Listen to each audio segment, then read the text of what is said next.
Bismillahirrahmanirrahim. Assalamualaikum warahmatullahi ta'ala wabarakatuh. Alhamdulillahi wahdah, wassalatu wassalamu ala rasulillah Sayyidina wa maulana Muhammad ibni Abdillah wa ala alihi wa sahbihi wa man tabi'ahu wa mawala. Subhanaka la ilma lana illa ma 'allamtana innaka antal alimul hakim. Rabbi shrah li sadri wa yassir li amri wahlul 'uqdatam min lisani yafqahu qawli, amma ba'du. Segenap pengurus Masjid Raya An-Nur Provinsi Riau yang dimuliakan oleh Allah, bapak-bapak, ibu-ibu, hadirin wal hadirat, anak-anak kami, shaimin was shaimat rahimakumullah. Tidak berhenti kita bersyukur kepada Allah Ta'ala, karena Allah tidak pernah berhenti memberikan nikmat kepada kita semua. Yakinlah bahawa ketika kita bersyukur atas segala nikmat pemberian Allah, Allah akan pasti memberikan yang lebih daripada itu. Tapi yakini jugalah ketika kita kufur, tidak mensyukuri, tidak menempatkan nikmat pada sesuatu yang diredai dan dicintai oleh Allah, akan berakibat Allah Ta'ala akan memberikan atau memutuskan nikmat itu. Bahkan yang lebih dahsyat adalah Allah akan janjikan untuk kita azab yang sangat pedih.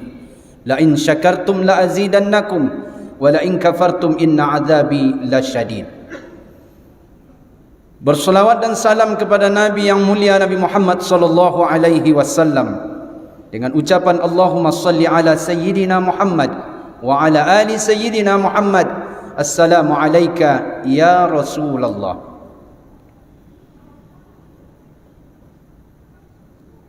Duyufur Rahman, tamu-tamu Allah yang mulia, hari ini kita masuk pada puasa yang ketiga. Pada kesempatan mulia ini, sebelum kita melaksanakan solat zuhur berjamaah, kita akan membaca satu kisah di dalam kitab Nasaihul Ibad, dan hanya kita akan mengambil satu saja materi yang akan kita sampaikan pada kesempatan ini. Intinya, bapak-bapak, ibu-ibu hadirin yang dimuliakan oleh Allah, seluruh amal yang kita lakukan itu kita berkeinginan Allah mencintai kita. Puasa yang hari ini kita berlapar-lapar, panas di luar, nanti setelah selesai solat ini keluar kita panas, dahaganya bukan main.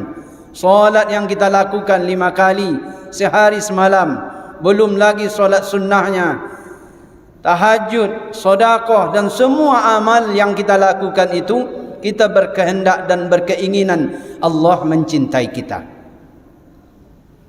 Itulah yang ditanamkan oleh Nabi Ibrahim di dalam kitab Nasaihul Ibad ini. Ketika semua orang ingin menjadi yang dicintai oleh Allah, Nabi Ibrahim memberikan jalan keluar dan cara bagaimana bisa dicintai oleh Allah. Dalam maqalat yang ke-11 disebutkan, qila li Ibrahim, Nabi Ibrahim pernah ditanya oleh Allah, pernah ditanya oleh orang, li ayyi syai'in ittakhadhakallahu khalila, apa amalan yang menyebabkan Allah Ta'ala mencintaimu sampai Allah menjadikan engkau sebagai kekasihnya? Dalam ayat Al-Quran yang sering dibaca, wattakhadallahu Ibrahim khalila, Allah menjadikan Nabi Ibrahim sebagai khalil. Khalil itu disebutkan adalah sahabat yang paling dekat, sampai rahasia-rahasia pun akan diberikan kepadanya. Dijawab oleh Nabi Ibrahim, dan ini satu yang akan kita sampaikan karena waktu terbatas. Apa kata Nabi Ibrahim? Ikhtartu amrallahi ala amri ghairi. Aku lebih utamakan perintah Allah dibandingkan dengan perintah yang lain. Itulah yang menyebabkan Nabi Ibrahim diberikan oleh Allah kedudukan istimewa, orang dalam, kalau istilah sekarang, ordal. Kalau orang dalam Pak enak, apa yang diminta dapat, Ketika ingin minta perlindungan, dapat perlindungan. Ingin dimintakan jalan keluar diberi. Itu kalau orang dalam. Tapi kalau orang luar, payah. Itulah Nabi Ibrahim. Apa kata beliau? Aku dicintai oleh Allah karena aku punya sifat. Ikhtartu amrallah ala amri ghairi. Aku lebih mendahulukan perintah Allah dibandingkan dengan perintah yang lain. Memang tengoklah dalam sejarahnya. Nabi Ibrahim itu di antara Nabi yang dianugerahi anak di usia tua. Jadi kalau ada di antara bapak-bapak dan ibu-ibu, sampai sekarang belum dianugerahkan anak keturunan, jangan berkecil hati. Tengok Nabi Ibrahim. Tapi Nabi Ibrahim, ketika dia belum punya anak, dia tambah satu lagi, istrinya. Akhirnya apa? Allah Ta'ala akan beri anak kepada dia dengan izin Allah Subhanahu Wa Ta'ala. Ibu-ibu yang ada di belakang jangan tersinggung. Ini cerita nyata Nabi Ibrahim alaihissalam. Setelah usia beliau tua, baru dapat anak. Akhirnya apa? Anak itu, ya barulah biasalah orang biasa mendapatkan anak di usia tua. Sayangnya bukan main.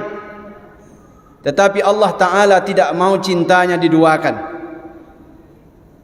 Allah Ta'ala suruh Nabi Ibrahim, hai Ibrahim, engkau pergi ke Palestin. Berat hati Nabi Ibrahim sebenarnya, tapi dia ingat ini Allah yang memerintahkan. Allah adalah raja di raja. Setiap perintah di dunia ini berharga. Tetapi kalau sang raja di raja sudah memerintah, maka yang paling berharga adalah perintah raja di raja.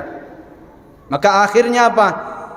Dengan sedikit berdoa, Nabi Ibrahim pergi menengok ke belakang. Apa doanya? Dicantumkan dalam Al-Quran. Rabbana inni askantu min zurriyati biwadin ghairi dhi zar'in 'inda baitikal muharram. Aku tinggalkan anak keturunanku di lembah yang tidak ada tanda-tanda kehidupan. Tidak ada pepohonan, tidak ada kurma, tidak ada buah-buahan, tidak ada air ketika itu.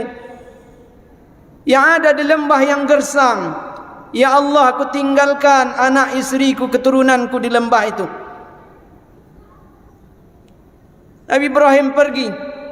Setelah pergi, anak pun sudah menanjak remaja.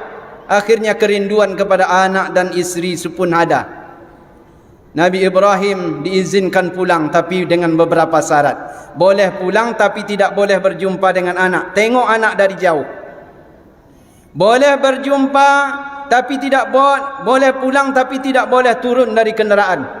Menangis ibunda Hajar ketika itu. Ya Allah, ini ujian terbesar. Sudah sekian tahun tak berjumpa, tapi tak boleh berjumpa dengan anak. Tapi Nabi Ibrahim ingat, ini perintah Allah. Ikhtartu amrallahi ala amri ghairi.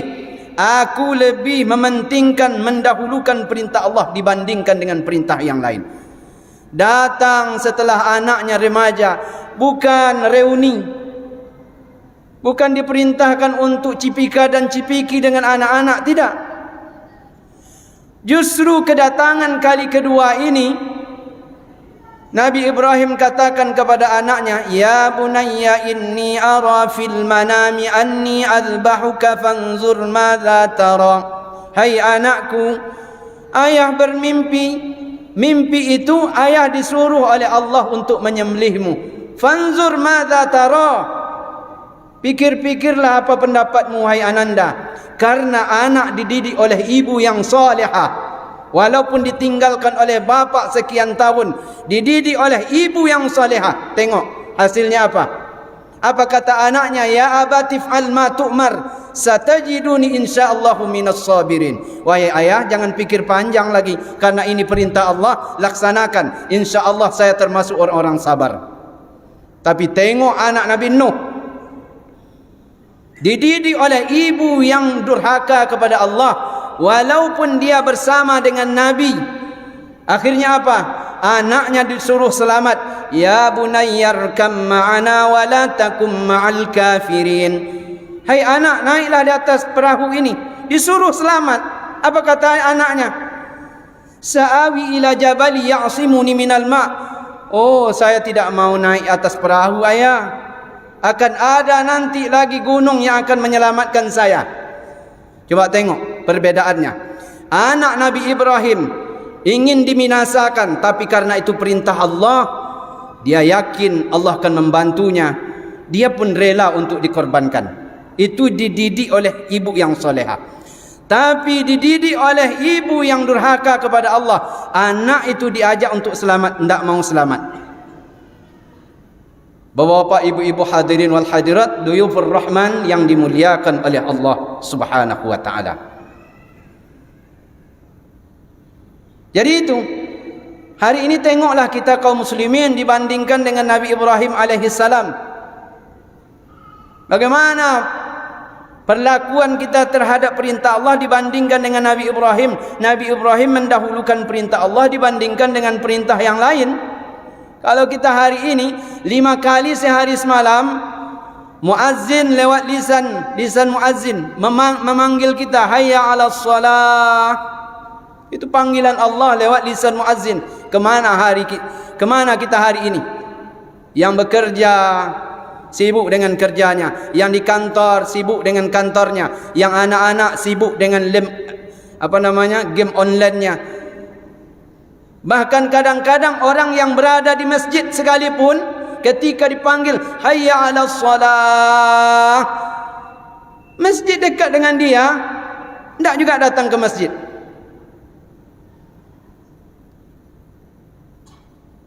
Padahal sebenarnya disebutkan oleh Allah Ta'ala dalam Al-Quran, kalau kita ingin menang, jagalah solat itu. Tidak ada yang lain lagi. Kata Imam Hasan Al-Basri, idza hanat alaika salatu, apabila kalian sudah remeh-temehkan salat, apalagi yang bisa kalian banggakan? Hari ini kenapa kita kalah terus, Pak? Kenapa kita kalah terus? Di semua lini kehidupan kita kalah, karena kita sudah meremeh-temehkan salat. Menganggap remeh solat ini sehingga tak ada harganya lagi. Fa khalafa min ba'dihim khalfun adaa'us salata wattaba'us syahawat fasawfa yalqawna ghayya. Dengan sebab generasi yang suka abaikan solat, Allah akan tanamkan penyakit. Apa penyakitnya? Wattaba'us syahawat. Generasi itu akan mengikuti hawa nafsunya. Ketika generasi ini suka mengabaikan solat, lalu dia mengikuti hawa nafsunya, janji Allah yang kedua pasti, fasawfa yalqawna ghayya, mereka akan dicampakkan di lembah yang sangat hina. Disebutkan dalam tafsir, lembah itu terbuat daripada nanah dan darah. Artinya apa? Kalau kita abaikan salat, Allah campakkan kita di tempat yang paling terendah.